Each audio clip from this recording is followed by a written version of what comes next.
Guys good morning and welcome to my new blog guys આજે ખેતરની અંદર આપણે ઘઉં વાઢવાના હતા તેમાં આવી ગયા છે મજૂર જો કે દાડિયા ગાઈઝ આજે તબેલાનું કામ તો ઓલરેડી થવાનું જ છે પરંતુ સાથે સાથે ખેતરનું પણ કામ થવાનું છે ઘઉં વાઢવા માટે તો ગઈકાલે મજૂર નક્કી કરેલા મજૂર ઓલરેડી આવી ગયા છે તો ચલો જલ્દી ખેતરમાં જઈએ પછી તબેલાનું કામ જોઈશું પરંતુ એ પેલા ખેતરની અંદર મજૂર આવી ગયા છે તો ત્યાં જઈએ જોવા માટે તો ચલો ગાઈઝ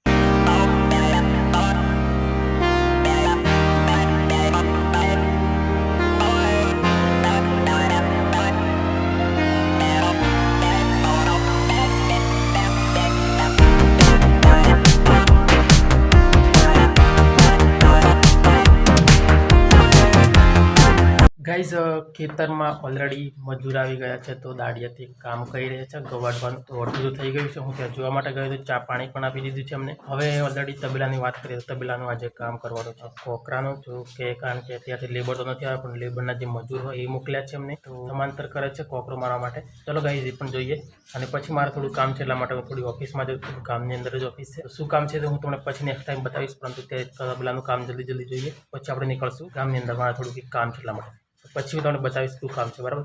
ચલો તબેલાનું કામ જોવા માટે જઈએ. ગયો તો ઓફિસે કામ નહીં થયું મારું એટલા માટે જલ્દીથી પાછો ઘરે વળીશું. થોડું કંઈ કામ હતું એકાઉન્ટનું એટલા માટે પણ કામ નહીં થયું ગાઈસ. કોઈ વાંધો નહીં જલ્દીથી જઈએ ઘરે.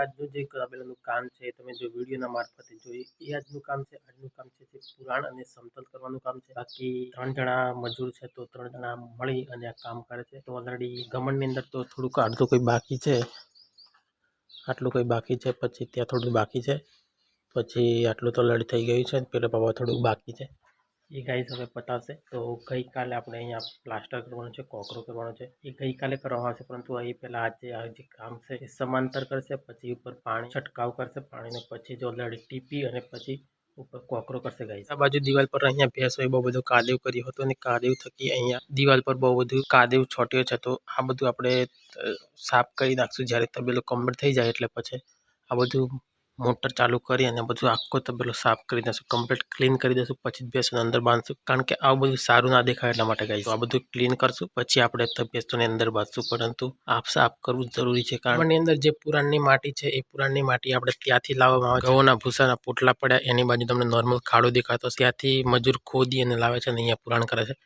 કારણ કે ત્યાં જોરદાર માટી છે, સારી માટી છે એટલા માટે અહીંયા સારી માટી પૂરણ કરવામાં આવે છે ગાઈઝ. આપણો તબેલો છે એ હું એકદમ નેચરલી બનાવવા માંગુ છું. તો નેચરલી કેવી રીતના તો ગાઈઝ તમે અહીંયા જોઈ શકો છો આ જે પરદી છે અહીંયા તો આ પરદી ઉપર હું પાણીના વાસણ ભરી મૂકીશ. એક ત્યાં એક અહીંયા એમ કરીને 3 વાસણ, એક ત્યાં એક અહીંયા 3 વાસણ હું પાણીના ભરી મૂકીશ. જ્યારે પણ અહીંયા ઉનાળાની સિઝન આવે છે એટલે પક્ષીઓ બધા પાણી પીશે અને ચકલીઓ માટે આવા ઘર બનાવીશ એટલે ચકલીઓ બી બહુ બધા અહીંયા બચ્ચાને જન્મ આપશે, પોતાના માળા બનાવશે. તો ગાઈઝ બસ એવી જ રીતના હું નેચરલી તબેલો બનાવવા માગું છું. તો ચેનલ સબસ્ક્રાઈબ કરી દેજો. હું કેવી રીતના બનાવું છું શું છું એ તમને બહુ મોટિવેશન મળશે.